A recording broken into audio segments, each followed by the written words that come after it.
کہ خدا کے سوا کسی اور کو سجدہ کرنا گناہ ہے. سجدہ لفظ جو ہے یہ بیسیکلی عربی زبان کا لفظ ہے. سب سے پہلے ہمیں سجدے کے معنی اور اس کا معقوف جو ہے اس کو سمجھنا ہوگا تاکہ اس کے بعد ہم سمجھ سکیں کہ سجدہ ہے کیا چیز. سجدہ جو ہے یہ عربی زبان کا لفظ ہے جس کا مطلب ہے سر کو جھکانا. کیا کرنا؟ سر کو جھکانا.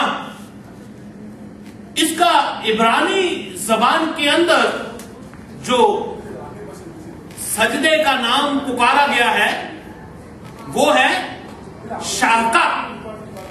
کیا ہے؟ شاقہ. عبرانی زبان کے اندر اس کو شاقہ کے نام سے پکارا جاتا ہے اور جس کے معنی ہے کہ عابد جو ہے اپنے محبوب کے آگے گھٹنے ٹیکتا ہے. عابد جو ہے اپنے محبوب کے آگے گھٹنے ٹیکتا ہے اور اپنے ایمان کا اظہار کرتا ہے جس کا میننگ سجدہ ہے. بہت سے لوگ اس بات پہ اتفاق کرتے ہیں, اگر ان کے اس بات بھی کی جائے تو وہ یہی کہتے ہیں کہ وہ ہم سجدہ اس چیز کو نہیں کرتے, وہ تو ہم صرف سامنے اس کا اظہار جو ہے وہ تو خدا ہی ہوتا ہے. یاد رکھیں میں سجدے کے معنی بتا رہا ہوں کہ سجدہ جو ہے یہ ایمان کا اظہار ہے.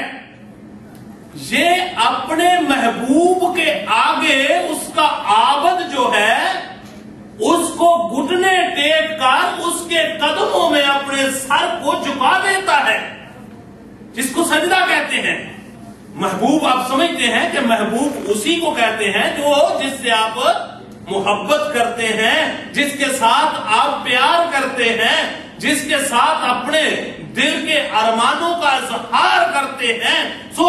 سجدہ جب آپ کا سر جھکتا ہے تو اس بات کا اقرار ہوتا ہے کہ آپ جس کے آگے سجدہ کر رہے ہیں, جس کے آگے جھک رہے ہیں, یہ آپ کا محبت کرنے والا خدا ہے یا جو بھی چیز کو آپ سجدہ کر رہے ہیں اس سے آپ کی محبت کا اظہار ہے.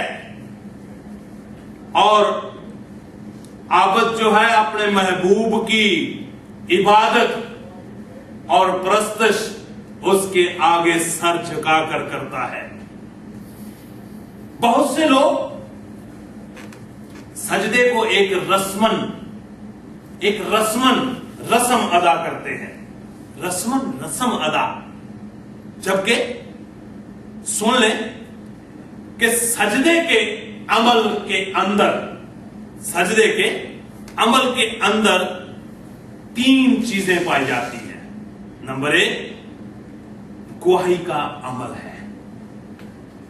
سجدے کے عمل کے اندر کیا ہے؟ گواہی کا عمل ہے. نمبر 2 سجدے کے اندر ایمان کا اظہار پایا جاتا ہے. سجدے کے اندر ایمان کا اظہار پایا جاتا ہے.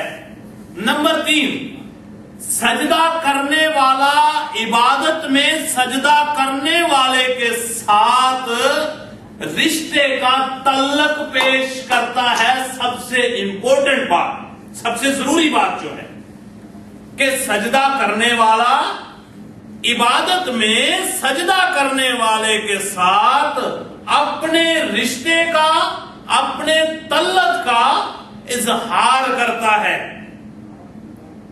سجدہ ایسا نہیں ہے ایک رسم ادا کرنا نہیں ہے. سجدے کے عمل کے اندر یہ 3 چیزیں پائی جاتی ہیں. اب بائبل مقدس میں سجدے کا لفظ سب سے پہلے پیدائش کی کتاب میں آیا.